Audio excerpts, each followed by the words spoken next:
All right, so we're just checking that the system works. It retracts in, retracts the upper latch. Then when you barely touch that, whoop, pops right out again.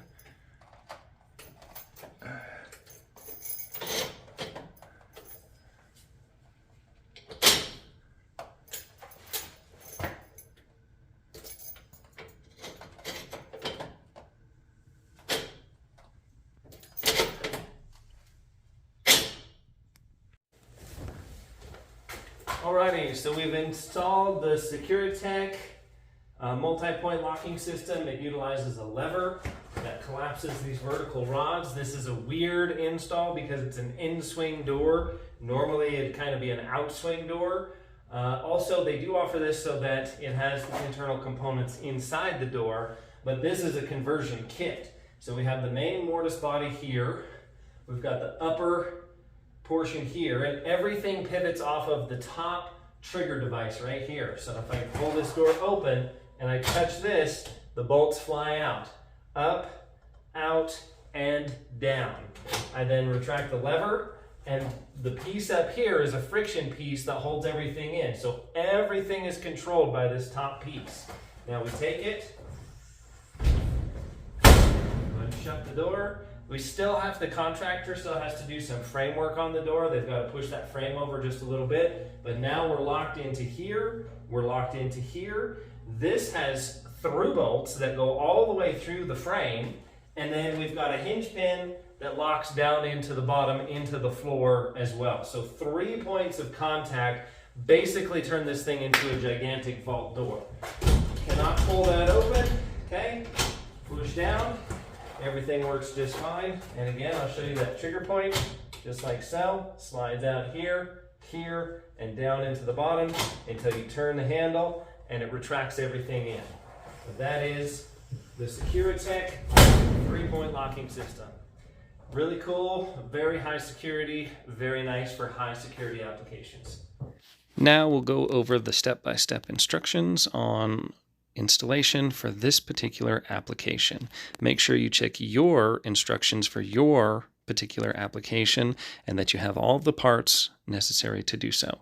We start off with a blank door, like shown in the previous picture, and we'll pull out the instructions and get an idea of where this thing needs to be mounted. Depending on your application, the center lines may differ. However, in this one, these are the measurements that were required by the manufacturer for this particular installation. Once you get your center line, you can then begin making sure that you have the correct model number and that the model number is actually handed correctly. Here you can see that yellow LH is highlighted. Make sure you have the correct mortise body and the correct lock for the correct installation. Here we're dry fitting. Dry fitting is making sure that things really just look as they should to the eye, and it gives you a chance to not drill the door and change any last minute changes. Here you can see all of my parts. I put all of the parts out so that we can make sure that all of the parts that are in the package or supposed to be in the package are in the package so that we can complete the installation. The first hole you're going to drill is the self-tapping screws to drill the mortise body to the door, and then the next holes are going to be the ones that actually bolt the external trim to the internal portion of the case. You can see that it's held together by that extension nut. Here are both of them, top and bottom. The external trim goes on the outside. This extension nut threads onto that, and other bolts thread in from the outside, holding the complete case together. Here is what the exit trim looks like with keys mounted, ready to go. This would be a very good option for interchangeable core format. This would not be very fun to take apart to change the locks all the time. This bit of the direction shows which kind of handing you're going to have. Our handing today is a very, very unusual handing, meaning it is on the inside. It's a push, or I'm sorry, it's a pull instead of a push. So here's the top bracket that was incorrect when it was sent out. Now, this is the next day, we have the correct bracket overnighted. So you can see that it gives that little lever or that trigger a little bit of space, because the silver portion is what triggers the black bolt to fire off into the top portion of the frame, as you can see here. Without the correct piece, you cannot do the installation. You can see how there's a gap allowing the portion of the lock to hit and engage and fire off the bolts. These are the carriage bolts or through bolts that go completely through the door, and this plate and the round heads of these carriage bolts are all you will see from the outside. Here we see the case put back onto the external portion of the case, put back onto the mortise case, and we're doing that so that we can properly align the vertical linkage and make sure that it's straight. I want to get an accurate measurement from the bottom where it goes into the mortise case and transfer that to the top so that the vertical linkage is all perfectly straight. Look like we were just over 3.5 inches here, so you want to make sure that your tape measure and your measurements are accurate all the way up and down. Once you have it measured out, then it's time to start drilling the through bolts. I like to start with the through bolts, and I actually prefer to mark them out with a marker and pre-drill them and then actually mount the through bolts through. Once you have that bracket in place and the first piece of the vertical linkage mountings put together, the next portion will be this right here. These are going to come stuck together with a piece of plastic. You break them apart. I repeat, you do break them apart. There is a specific right and left side, and the only reason they're bound together is for shipping purposes. You can see the R stamped on the R side, and I'm sure the L will be stamped on the left side. Now you can see the through bolts on that mounting bracket behind me, or behind the block there.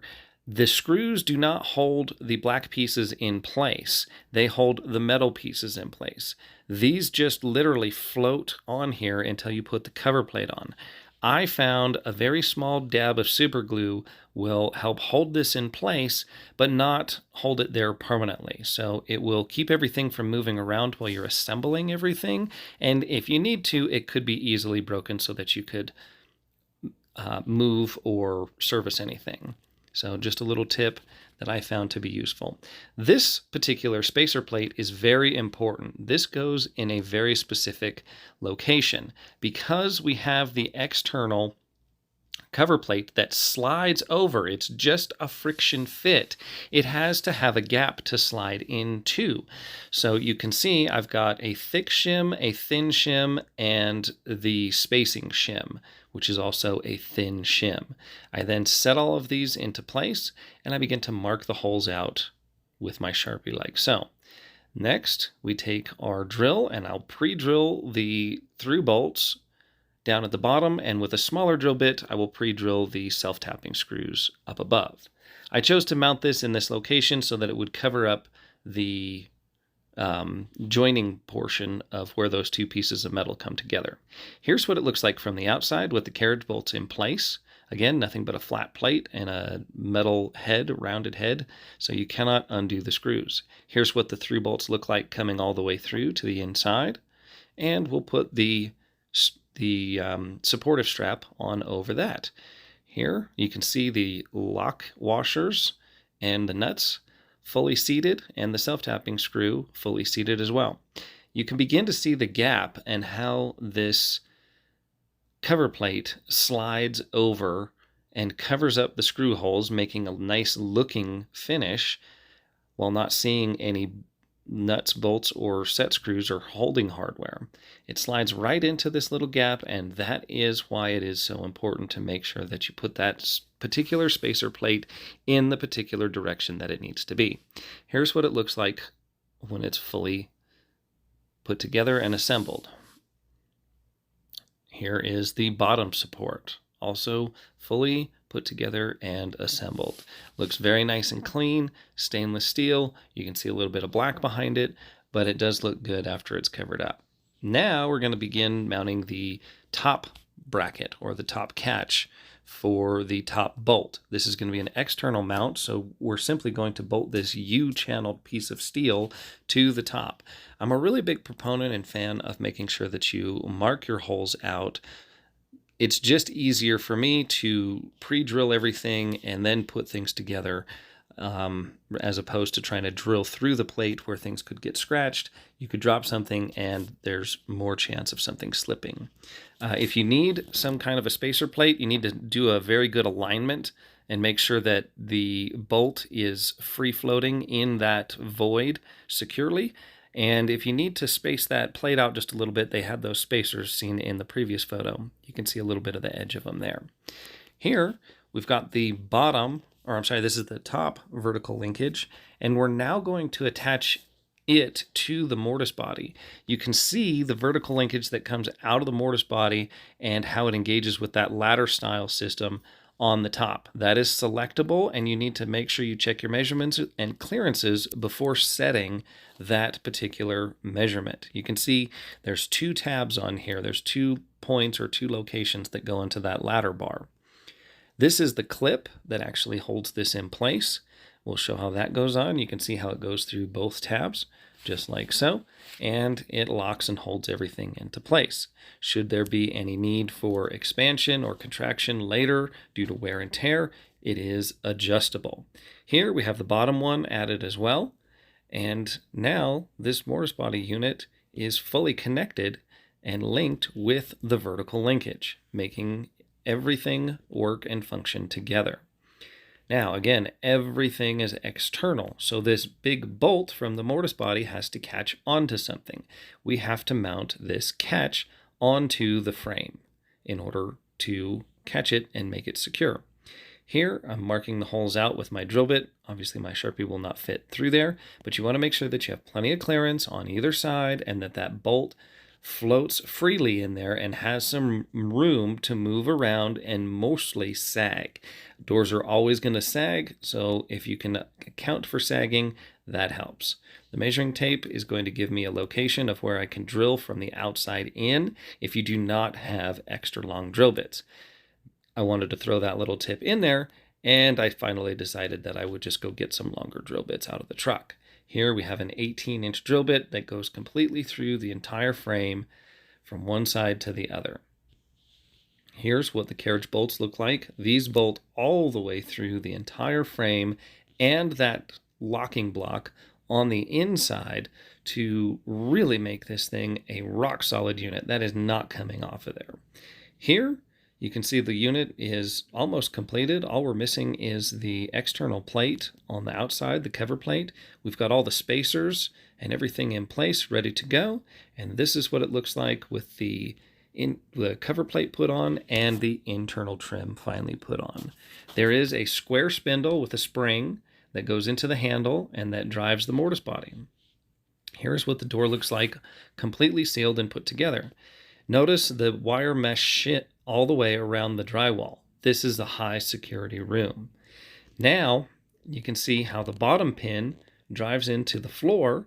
We need to create the floor pocket for it. So what I do is close the door, just like you see here, have that mounting bracket in place, and then I actually draw around the pin with a Sharpie. We now come back with a diamond hole saw and cut out the bottom lever, or the bottom strike pin pocket for this particular application. Here's what it looks like all shut, locked, and fully bolted down. Here is that floor strike that we drilled in, and we used JB Weld epoxy or steel stick rather than a very liquid type of epoxy. The liquid type of epoxy could possibly fill that container where the pin goes and cause some major problems. Here you see the external portion of the door and what it looks like when the project is completed. I did mention that this is going to have electronic access, and we do have this wire running through the hinge and through the door, but that is another company's job. We just had to move it out of the way to complete this project. Here is the finished product, and now we have a completed unit that is ready to go and fully functional. For more information, check out Locksmith.